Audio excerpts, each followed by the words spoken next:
Welcome back, guys.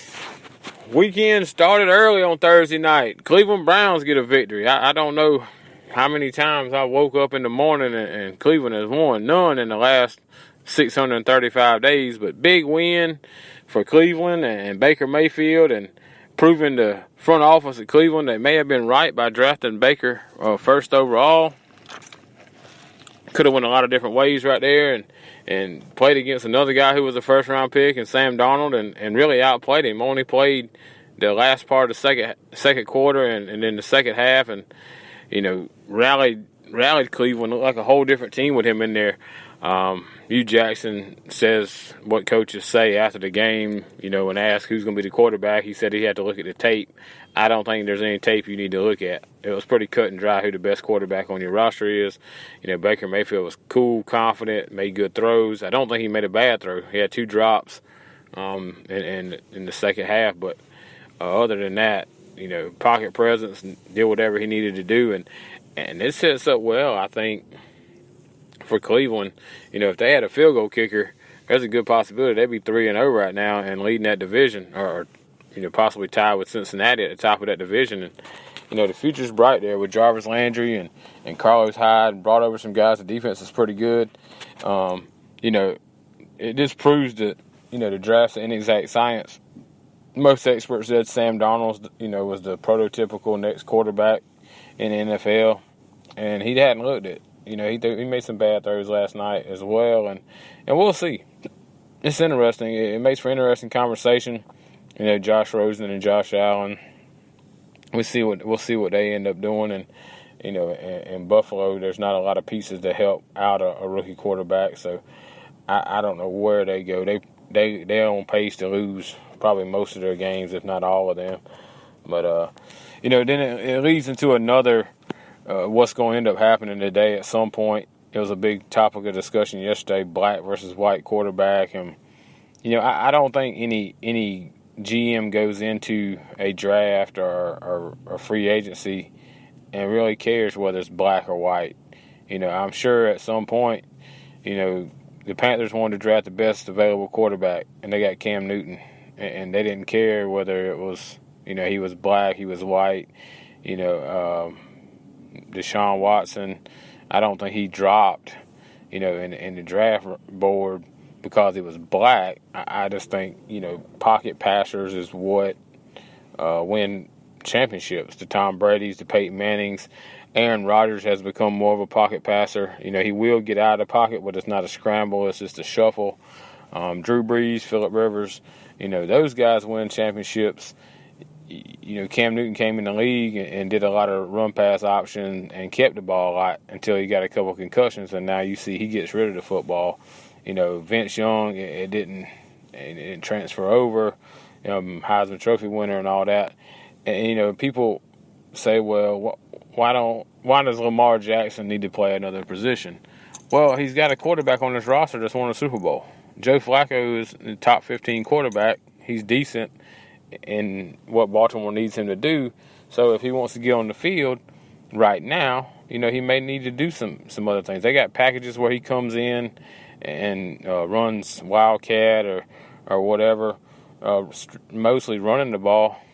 But they don't need a Lamar Jackson right now. If Joe Flacco goes down, of course, I'm sure he'll get the call. But it's not a black or white thing necessarily, and to say, he needs to take another role, it's because he's athletic enough to do so. You got guys like Braxton Miller, who are a Big Ten Player of the Year at quarterback, learns to play slot, learns to return punts, learns to be a wide receiver because he's athletic enough to do so, as well as guys like Hines Ward and Bruce Ellington and Antoine Randall. I mean, if you want to get on the field and play, you play to your strengths, and your strength is being an athlete. And it happens all the time in colleges. Guys who played quarterback in high school end up playing cornerback in college, or running back or wide receiver, or whatever the case is. It's because it's generally your best athlete. And they can translate into that. And you can't have but one quarterback on the field at a time, but you can have 5 wide receivers or 3 running backs or 2 tight ends or whatever. So I don't think it's so much a race thing. I think it ends up being that way. And, I mean, I'm sure Seattle doesn't care that Russell Wilson's black one bit. No more than they would if they had Drew Brees and he was white. I think we've dissected sports so much now that it's got to be one or the other. You got to be white, black, gay, straight, male, female, Republican, Democrat, and you don't.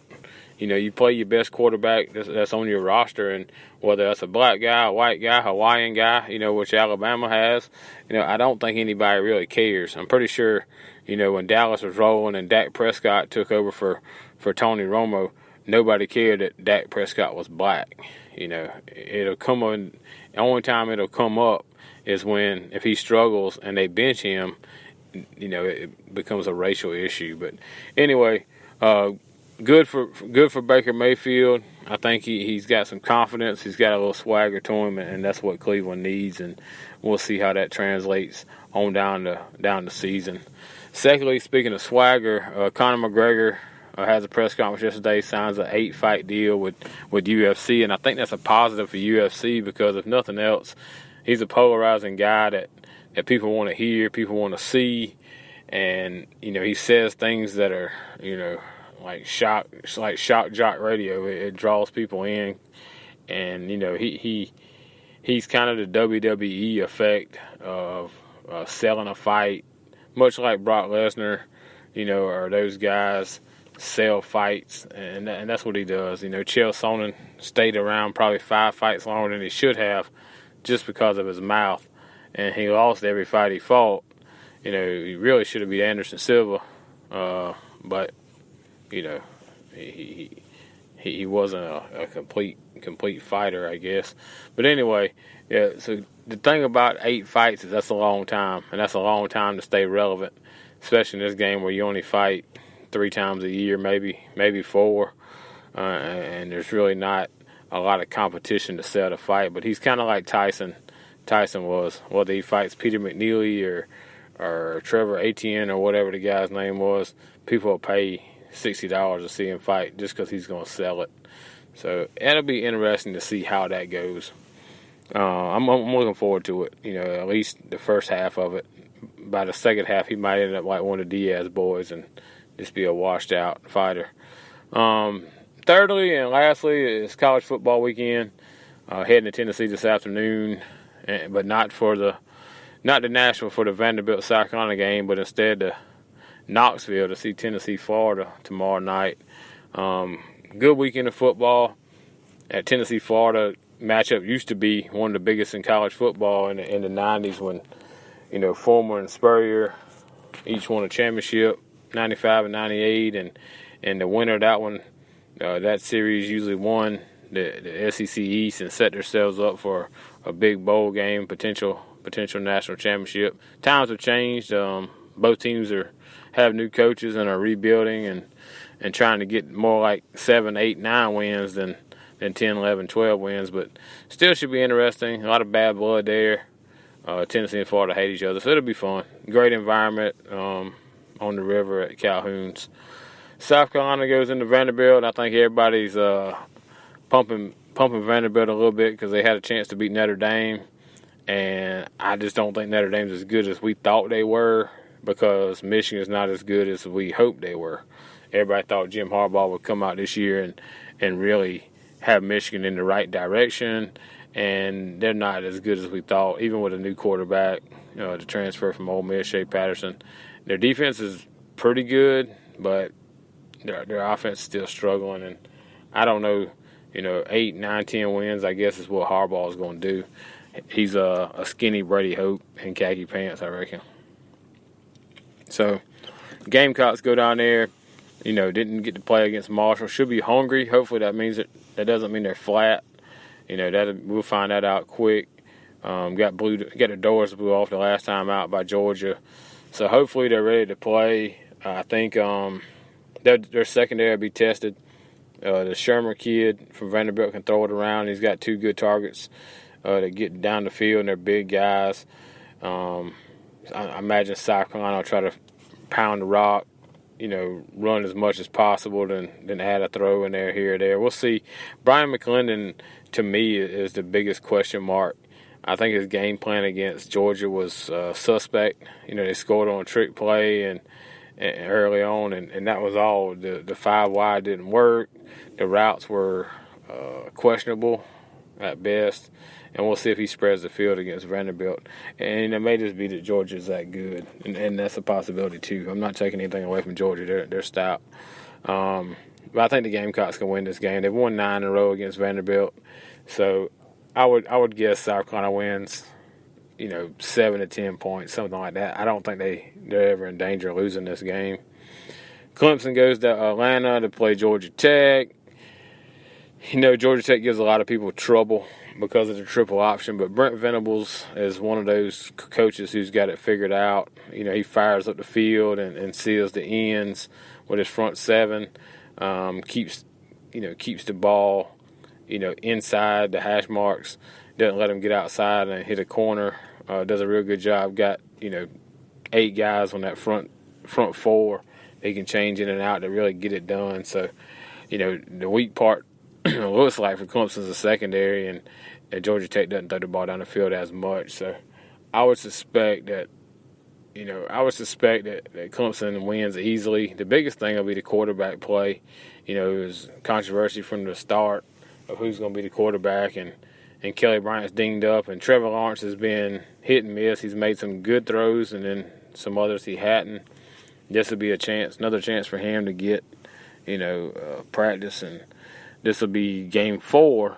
So if they were to redshirt him, which I don't think that's a possibility, but if it was a possibility, this will be the 4th game he plays, and he won't be eligible to redshirt after this game. But like I said, I don't think he will. Against a lackluster defense, maybe he can get it going and get Clemson fans back on that Trevor Lawrence bandwagon. So we'll see. Clemson shouldn't have a problem here. It should, it could be anywhere from, 14 to 25 points or something. I think they win easily. Their running game will keep pace, and they'll score a lot of points. And just interesting to see how well the defense does against Georgia Tech, which I think they'll do great. And then on the other side, see what Kelly Bryant and Trevor Lawrence can do. So I think it's a good win, a good weekend for South Carolina and Clemson. Also, PGA ends their championship this weekend, and Tiger Woods has a tie for the lead. That'll be interesting.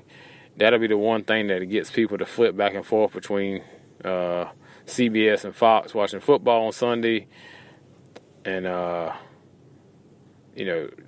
keeping their eye on Tiger. If Tiger's in the hunt, you might not watch whoever's the local game is.